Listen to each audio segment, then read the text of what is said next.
kid. Where's your bridge? Bridge! What? She's punching you! Time is ticking! Time's up! She's just like, I'm just going to Someone's up!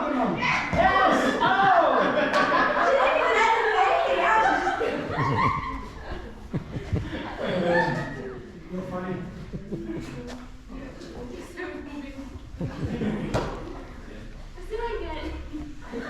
Okay, alright, let's have a bit of a break for this one. Come over here, guys.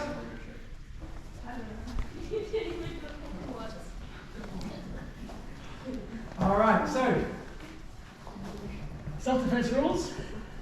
Awareness, diffuse, fence, don't give you a back.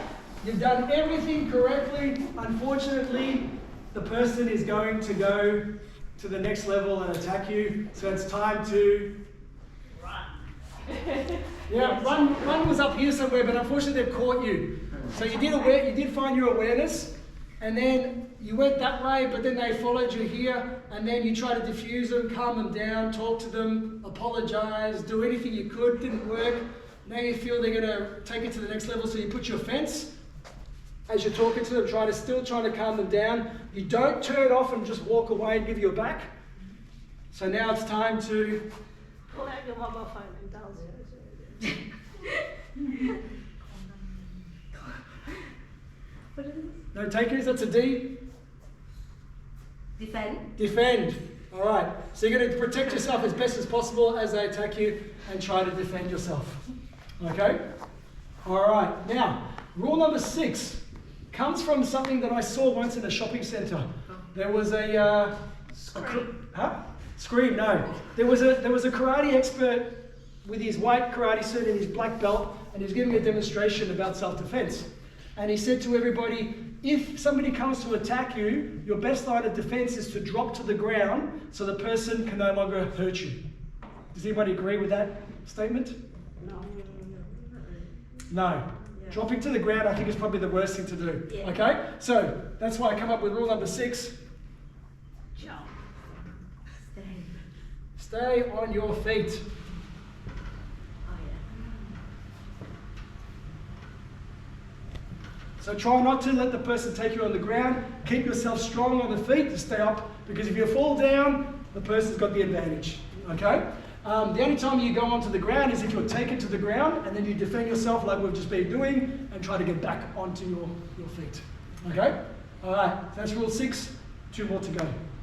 Alright. Let's go to the next thing now. Xavier. Alright, let's go back to this mat over here. Okay, now, let's say the bad guy has taken you to the ground and you end up on the ground. While they're on the ground, would you agree that you want to try to control the person? If possible. If you can't get back onto your feet, you want to control the person. Okay?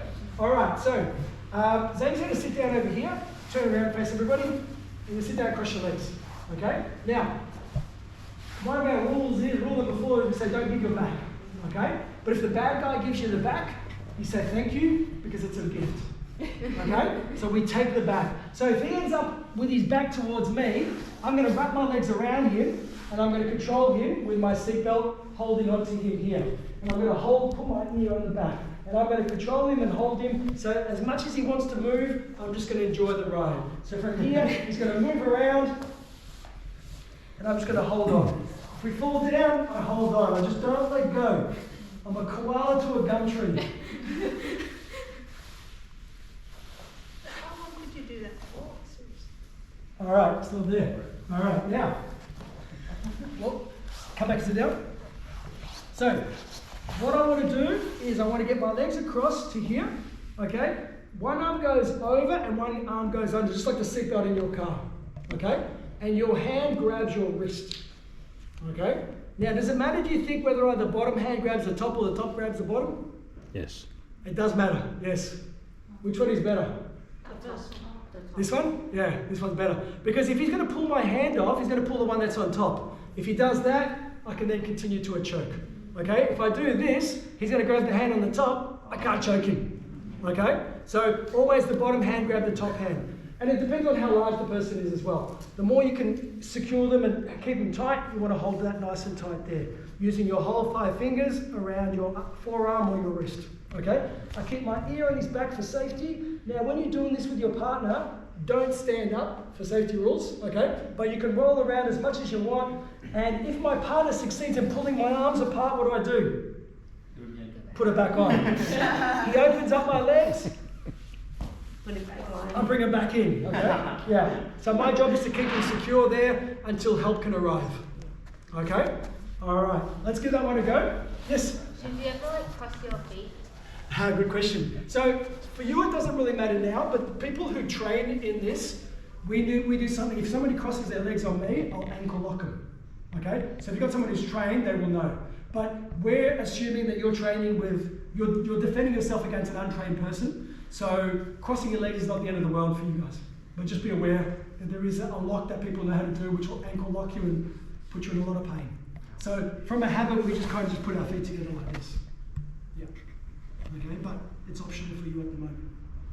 Maybe your mum knows the ankle. Yes. I've seen a couple of Jackie Chan. Well, yeah, that's a good question. So one of the things I always say is most people that train in martial arts are all good people. We train in this because we practice fighting, so we don't have to fight in real life. For us to fight in real life, we could get injured, we could get hurt, it's not worth it. Okay, so in all the time that I've trained, I think 99.9% of the people I've trained with are good people. So it's only a very small percentage. So you're more likely to get someone who's untrained to attack you rather than somebody who's trained. But it could be your bad luck day and you get caught out with someone who knows what they're doing. But then if someone knows what they're doing, you're not gonna, you're in trouble anyway, okay? So, and they're not gonna let you they're not gonna give you their back. The back, yeah. If they know what they're doing. How come bad people aren't interested in training? Then why they're not? No, because we turn them into good people. Yeah. Because then doing this, it calms you down, makes you a better person, and you don't need to fight anymore because we can practice fighting with each other all the time and have fun and nobody gets hurt. That's why we do it. Yeah. All right. So there you go.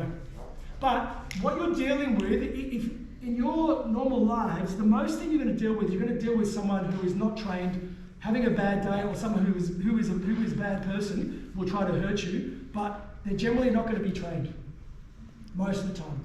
Okay. Like I said, you could have a really bad luck day and get someone who knows what they're doing and have a really bad day.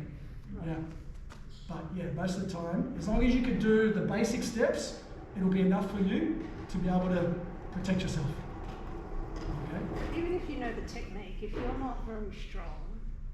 Well, that's a good question because what we're doing at the moment, this comes from Brazil, which is called Brazilian Jiu Jitsu, and the person who created this system was actually a very weak man. He was a very small, petite man, and when he was a kid, they used to just laugh at him and send him away. But he kept watching what they were doing, and he started to learn the techniques and work out a way that he could defeat people bigger and stronger than him. So this has been designed now for the weaker person to defeat the stronger person. So it's all about the techniques. So you'll be able to defeat 10 kilos, 20 kilos, 30 kilos bigger people than you if we do the technique correctly. All right? So believe in yourself, you can do it. All right, let's give it a go.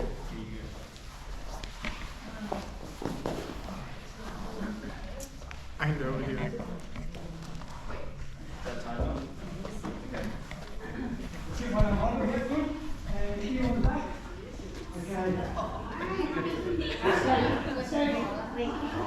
One sit up, sit back, very good. Here on the back, very good. And this way.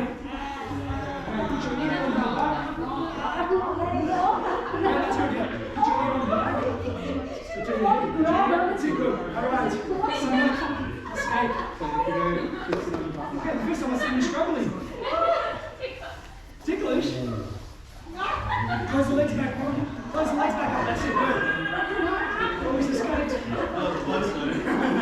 It's tiring, man. It's tiring to hold on. Oh, if you're scared, you need to put the back.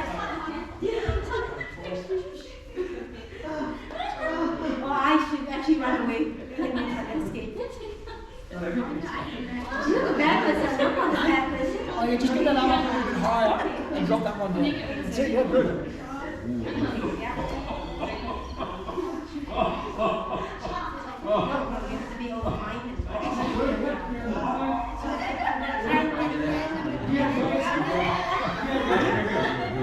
Alright, sort it out. Give somebody a go.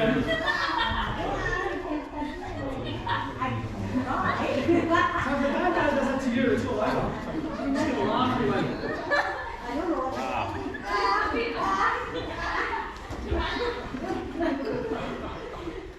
I can't get out. In the cab? Oh, okay. Yeah, I imagine you like that. But I'm sure it happened.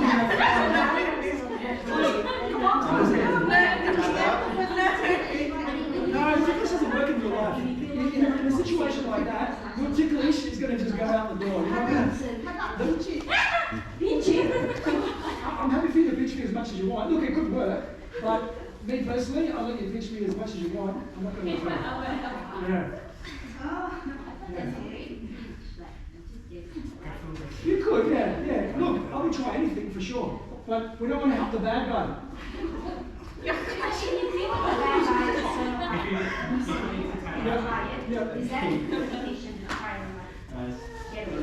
Could be, yeah.